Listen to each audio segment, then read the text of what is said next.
Hello friends, கொஞ்ச நாளைக்கு முன்னாடி ஒரு சாப்பிங் போர்டில் வந்து யூஸ் பண்ணிகிட்டு இருந்தேன். அந்த சாப்பிங் போர்டு வந்து கொஞ்சம் அந்த கட்டிங்ஸு இதெல்லாம் பட்டு பட்டு அது ஒரு மாதிரி ஆக ஆரம்பிச்சிருச்சு. பட் இதில் வந்து நான் ஒரு இது வந்து யோசிச்சு வச்சுருந்தேன், ஒரு பெயிண்டிங் வந்து யோசிச்சு வச்சுருந்தேன். பட் இதுக்கு என்ன கொடுக்குறதுனே எனக்கே தெரியல. ஒவ்வொரு நேரம் பார்த்தா ஏதாவது ஹார்ட் மாதிரி ஏதாவது கொடுக்கலாமா, இல்லை ஏதாவது கார்ட்டூன் மாதிரி ட்ரா பண்ணலாமா, என்னென்னமோ தோணிகிட்டே இருக்குது. என்ன ட்ரா பண்ணுறதுனே ஃபைனலே ஆக மாட்டேனுது. அப்புறம் சடனாக எனக்கு தோணுச்சு, சரி இத பண்ணா நல்லாயிருக்கும் அப்படின்ன மாரி எனக்கு தோணுச்சா, சரி ஸ்டார்ட் பண்ணிடலாமே எதுக்கு இவ்வளோ யோசிச்சுட்டு அப்படின்ன மாரி ட்ரை பண்ண ஸ்டார்ட் பண்ணிட்டேன். ஸோ இந்த சாப்பிங் போர்டில் வந்து மேலே அந்த டாப்பில் பார்க்குறீங்களா, அது எனக்கு ரொம்ப பிடிச்சிருந்துச்சு. அது தொங்க விட்டா அழகா இருக்கும். நீட்டாக அது பிஞ்சிட்டு வராமல் இருக்குமா, அந்த மாதிரி இருக்கிற ஒரு சாப்பிங் போர்டு. அப்புறம் இந்த ட்ராயிங் புக்கு இது பார்க்குறீங்களா, இது நானாக பண்ணது. சரி எப்படியாச்சும் பண்ணலாம் அப்படின்றதுக்காக தான் இது வந்து ஸ்டார்ட் பண்ணிட்டேன். ஸோ டோரேமோன் தான் நான் வந்து செலக்ட் பண்ணி வச்சுருந்தேன். இது வந்து அப்படியே வந்து ட்ரா பண்ணியிருக்கலாம். பட் இருந்தாலும் நான் அப்படி பண்ண மாட்டேன். கொஞ்சம் ட்ரேசிங் பண்ணலான்னு எனக்கு தோணுச்சு. எனக்கு என்னமோ தோணுச்சு இந்த டைமு. சரி ட்ரேஸ் பண்ணியே பண்ணிக்கலாம் அப்படின்றதுக்காக ட்ரேஸ் பண்ணிட்டேன். லேப்டாப்பில் தான் ட்ரேஸ் பண்ணேன். அப்புறம் இதுக்கு முன்னாடி கொஞ்சம் ட்ராயிங்ஸ் மாரி பார்த்துருந்தீங்கல்ல, அது வந்து நான் சின்ன பிள்ளையா இருக்கும்போது வரைஞ்சிட்டே இருப்பேன். நான் ஏதாச்சும் ஒன்று வரைஞ்சுக்கிட்டே இருப்பேன். அது டிவிய பார்த்து வரைஞ்சது. டிவிய பார்த்தே இந்த அளவுக்கு வரைஞ்சிருக்குமே அப்படின்ற மாரிலாம் எனக்கு தோணிட்டு இருக்குமா, அதனால வந்து அந்த பேப்பர வந்து பத்திரமா வச்சிருந்தேன். இத வந்து மொத்தமா எடுத்து பார்க்கும்போது நெறைய பேப்பர்ஸ் இருந்துச்சா, சரி ஒரே ஃபைலா வந்து போட்டுறலாம். அதாவது ஒரே இதா ஸ்பைரல் மாரி போட்டுறலாம் அப்படின்றதுக்காக வேற ஒரு இதுலேருந்து அந்த ஸ்ப்ரிங்லாம் கழட்டி எடுத்து நானா பண்ணிட்டு இருந்தேன். பஞ்சிங் மிஷின்ல வந்து ஹோல்ஸ்லாம் போட்டு நானா எடுத்து ஒட்டிட்டு இருந்தேன். அப்புறம் அப்படி பண்ணது தான் அந்த டிராயிங் புக்கு. அப்புறம் நெக்ஸ்ட் ஒரு ஸ்க்ரீன்ஷாட் மாரி ஸ்க்ரீன் ரெக்கார்டு பார்த்துருப்பீங்கல்ல, அது வந்து என்னன்னு செலக்ட் பண்ணவே ரொம்ப நேரம் ஆயிடுச்சு. அதில வந்து டோரேமோன்னா நெறைய இது வரும்ல. அந்த மாரி நெறையா பார்த்து வச்சிருந்தேன். நோபிட்டா இருக்கிற மாதிரி அப்புறம் அப்படின்னு. அப்புறம் எனக்கு இது ரொம்ப பிடிச்சிருந்துச்சு. இது கொஞ்சம் நல்லா இருக்கே அப்படின்ன மாரி சிங்கிளா ஒரே ஒரு டோரேமான் மட்டும் இருக்கிற மாரி, நோபிட்டாலாம் இல்லாத மாரி இருந்துச்சா, சரி அதவே செலக்ட் பண்ணிக்கலாம் அப்படின்றதுக்காக எல்லாத்தையும் எடுத்தாச்சு. இத வந்து ட்ரேஸ் பண்ணணும்னு முடிவு பண்ணியாச்சு. அது வந்து அப்படியே பண்ண முடியாதுல்ல. ஸோ அதனால ட்ரேசிங் ஷீட்லாம் வாங்கி, அதுக்கு அப்புறம் அத பண்றதுக்கே ஒரு நாள் ஆயிருச்சு. அதெல்லாம் அந்த பேப்பர் வந்து ரொம்ப நேரம் கிடைக்கவே இல்ல. அப்புறம் நெக்ஸ்ட் டே தான் கிடைச்சுச்சு. அது வந்து எல்லாமே வாங்குனதுக்கப்புறம் ட்ரேஸ் பண்ண வந்து ஸ்டார்ட் பண்ணிட்டேன். நான் வந்து இந்த பால் பென் வந்து எம்ப்டி பென்ல இருக்கும்ல, அந்த மாரி தான் பண்ணலாம்னு நெனச்சேன்.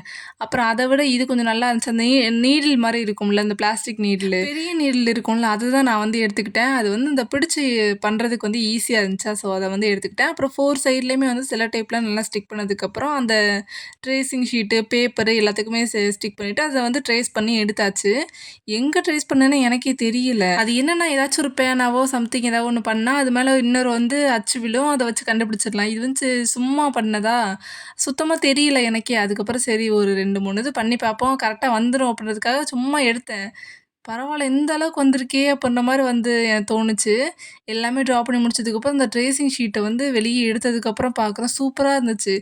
ஓகே அப்படின்ன மாரி பெயிண்ட் பண்ண ஸ்டார்ட் பண்ணிட்டேன். இந்த ப்ளூ பெயிண்ட் வேற ஒரே அக்கப்போர் பண்ணிருச்சு. பெயிண்டே இல்ல சுத்தமா. அதுவும் இந்த ப்ளூ பெயிண்ட் ஸ்பெசிஃபிக்கா கொஞ்சோண்டு தான் இருந்துச்சு. நான் ரொம்ப வாட்டர் வந்து அதிகமா மிக்ஸ் பண்ணி பெயிண்ட் பண்ணிட்டு இருந்தனால, ஒரு 2, 3 கோட்டிங் அடிச்சுட்டு இருந்தேன். அதனாலேயே டைம் வந்து ரொம்ப வேஸ்ட் ஆயிருச்ச மாரி எனக்கு தோணுச்சு. சரி எப்படியோ 2, 3 கோட்டிங் போனாலும் பரவால்ல.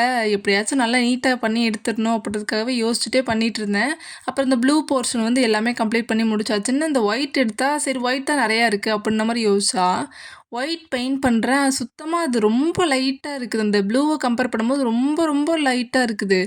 அது ஒரு 4, 5 கோட்டிங் பெயிண்ட் பண்ணிட்டு இருந்தேன். அது ரொம்ப ரொம்ப டைம் இழுத்துருச்சு. அப்ப அந்த ஃபேஸ் ஏரியா வந்து ரொம்ப பெரிய ஏரியாவா, பெயிண்ட் பண்றேன் பண்ணிக்கிட்டே தான் இருக்கேன். ரொம்ப நேரமா அது பெயிண்ட் பண்ணிட்டு இருந்தேன். நான் பாட்டுக்கு பெயிண்ட் பண்றேன், மிக்ஸ் பண்றேன், அப்புறம் வாட்டர் மிக்ஸ் பண்றேன், பெயிண்ட் பண்றேன். இது அப்படியே போய்க்கிட்டே இருக்குது. ஒரு 4, 5 கோட்டிங் அடிச்சதுக்கு அப்புறம் தான் ஓரளவுக்கு அது நல்லா தெரிஞ்சுச்சு.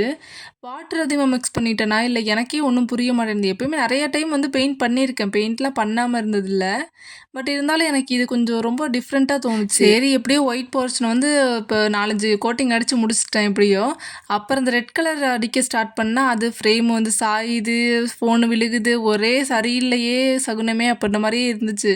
அப்புறம் இந்த ரெட் கலர் வந்து முடிச்சாச்சு. அப்புறம் இந்த பெல் மாரி இருக்கும்ல, அதுக்கு வந்து எல்லோ கலர் பெயிண்ட் அடிச்சுட்டு, ஒயிட் மறுபடியும் குடுத்துட்டு, அப்புறம் பிளாக் கலர் மார்க்கர் யூஸ் பண்ணி அதுக்கு ஒரு இதெல்லாம் குடுத்துட்டு, எல்லாமே பண்ணிட்டு பார்க்கும்போது இந்த மாரி தான் இருந்துச்சு. ஸோ இதோட சைட்ல இனி பெயிண்ட் பண்ணணும். இதுதான் முக்கியமான கட்டம். இந்த வளைவான இடம், அந்த மாரி இடத்துலலாம் நீட்டா அடிக்கணும். இல்லன்னா அந்த ப்ளூ கலர் வந்து பெயிண்ட் வேற தீந்துருச்சு. இனி அது எதுவுமே பண்ண முடியாது. இந்த பிங்க் கலர் வேற பட்டுருச்சுன்னா, அத ஒண்ணும் பண்ண முடியாதுன்னு பொறுமையா அடிச்சிட்டுருந்தேன். அப்புறம் தான் தோணுச்சு, செல்லோ டேப் வந்து ஸ்டிக் பண்ணுமே, அப்படி அடிச்சா இன்னும் ஈஸியா இருக்குமே அப்படின்ற மாரியே தோணிட்டு இருந்துச்சு. என்னத்த தான் இப்படி யோசிக்கிறனோ அப்படின்ற மாரியே பண்ணிட்டு, அப்ப தான் 4 சைட்லயுமே செல்லோ டேப் வந்து கட் பண்ணி ஸ்டிக் பண்ணிட்டு இருந்தேன். எல்லாமே ஸ்டிக் பண்ணி முடிச்சதுக்கப்புறம் மறுபடியும் செகண்ட் கோட்டிங் வந்து குடுக்க ஸ்டார்ட் பண்ணிட்டேன். ஸோ செகண்ட் கோட்டிங் வந்து குடுத்ததுக்கப்புறம் இந்த டோரேமோனோட பிக்சர் வந்து இப்படி தான் இருந்துச்சு. அதுக்கப்புறம் இன்னும் டீட்டெயில்ஸ் குடுக்கறதுலாம் இன்னும் நெறைய வேலை இருக்குது இதுல. பட் அதுக்கு முன்னாடி வந்து இந்த அவுட்லைன் எல்லாத்தையுமே நம்ம வந்து குடுத்துக்கலாம். அப்பதான் கொஞ்சம் ஈஸியா இருக்கும்னு அந்த அவுட்லைன்லாம் குடுக்க ஆரம்பிச்சுட்டேன். இது வந்து பார்க்குறவங்களுக்கு தோணும். எனக்கே இது தோணுச்சு. சாதாரணமா வரைஞ்சு பெயிண்ட் பண்றது கூட நான் இவ்வளோ டைம் டிலே வந்து பண்ணது கிடையாது. சீக்கிரம் சீக்கிரம் பண்ணிடுவேன். ஆனா ட்ரேஸ் பண்றது ஈஸியான ஒரு இதுதான். பட் அந்த ட்ரேசிங் இதில டைம் வேஸ்ட் பண்ணியிருந்தேனா, எப்படின்னு எனக்கே தெரியல. ரொம்ப நேரம் டைம் எடுத்த மாரியே தோணுச்சு. அப்புறம் எப்படியோ அவுட்லைன் வந்து கொஞ்சம் கொஞ்சமா குடுக்க குடுக்க தான் கொஞ்சம் கான்ஃபிடென்ட்டே வந்துச்சு. சரி பார்த்துக்கலாம் அப்படின்ற மாரி. ஸோ நெக்ஸ்ட் வந்து இதில ஒட்டியிருக்கோம்ல அந்த செல்லோ டேப் வந்து ஒண்ணொன்னா எடுக்க ஆரம்பிக்கணும். இது எடுக்கும்போது தான் அந்த வுட் இருக்குல்ல, அது கொஞ்சம் கொஞ்சமா வர ஆரம்பிச்சுருச்சு. செல்லோ டேப்போட வர ஆரம்பிச்சுருச்சு. ஒரு ஒரு செல்லோ டேப்பா எடுக்கிறேன். அந்த வுட் வந்து தானா வருது மேல. அப்புறம் அத வந்து சரி பண்ணிட்டு, அதுக்கு பெயிண்ட் பண்ணவே ஒரு நேரம் ஆயிருச்சு. ஸோ இதோட சுத்தி வந்து நான் ஒயிட் கலர் பெயிண்ட் தான் வந்து ஃபுல்லுமே பண்ண போறேன். இது கொஞ்சம் நல்லா கலந்துட்டேன் போல. மிக்ஸ் பண்றத வந்து கரெக்ட்டா பண்ணிட்டேன் போல. அதனால கொஞ்சம் நல்லா இருந்துச்சு பெயிண்ட் பண்றதுக்கு.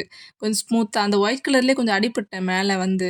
அதனால வந்து இந்த டைம் கரெக்ட்டா மிக்ஸ் பண்ணிடணும் அப்படின்றதுக்காக நல்லா மிக்ஸ் பண்ணி ஒரு 2 கோட்டிங் குடுத்தோனே இது நல்லா செட் ஆயிருச்சு. ஸோ இத ஃப்ரேம சுத்தி நான் என்ன நெனச்சேன்னு தெரியல. அந்த பிளாக் கலர் அவுட்லைன் குடுக்கவே கூடாது அப்படின்னு தான் நான் நெனச்சு வச்சிருந்தேன். என்ன நெனச்சேன்னு தெரியல டக்கு டக்குன்னு கோடு போட ஆரம்பிச்சுட்டேன். ஃபர்ஸ்ட்டு கோடு போட்டதுக்கு அப்புறம் தான் எனக்கு தோணுச்சு இது போடவே கூடாது அப்படின்னு. சரி பரவால்ல போட்டுட்டோம். அப்புறம் ஒண்ணும் பண்ண முடியாது. அது பிளாக் கலர் வேறயா சுத்தமா இனிமே ஒண்ணும் பண்ண முடியாதுன்னு அத அப்படியே விட்டாச்சு. இது கீழ வந்து ஒரு லைன் மாரி ட்ரா பண்ணி, அந்த லைன் மேல வந்து இன்னும் டார்க்கா வந்து குடுத்துக்கணும். அப்புறம் இந்த சாங்க்கெல்லாம் வந்து டைமிங்லாம் இருக்கும்ல, அந்த மாரி டைமிங் வந்து 2 சைட்லயுமே எழுதிட்டு, இந்த பாஸு, ஆனு, ஆஃபு, ஷஃபில் பண்றது இந்த மாரி இது இருக்கும்ல, அதெல்லாமே குடுத்ததுக்கப்புறம் டோரேமோன்னு எழுதிட்டு, இந்த வார்னிஷ் வந்து கொஞ்சமா குடுத்துக்கிறேன். கொஞ்சம் இல்ல நெறையாவே குடுத்துருந்தேன். ஸோ வார்னிஷ் எல்லாமே ட்ரை ஆனதுக்கப்புறம், நம்ம டோரேமோன் இப்படிதான் இருந்தாரு. வால்ல தொங்க விடுறதுக்கு ஏதுவா ஒரு நல்ல அந்த ரிங் மாரி குடுத்துருந்தாங்களா, செம்மையா இருந்துச்சு. அது வந்து வால்ல தொங்க விடுறதுக்கு. வால் தான் சரியில்ல. ஸோ உங்களுக்கு டோரேமோன் பிடிக்கும்னா ப்ளூ ஹார்ட் கமெண்ட் பண்ணுங்க. அண்ட் வேற என்ன கார்ட்டூன் பண்ணலாம் அப்படின்றதையும் சொல்லிட்டு போங்க. பாய்.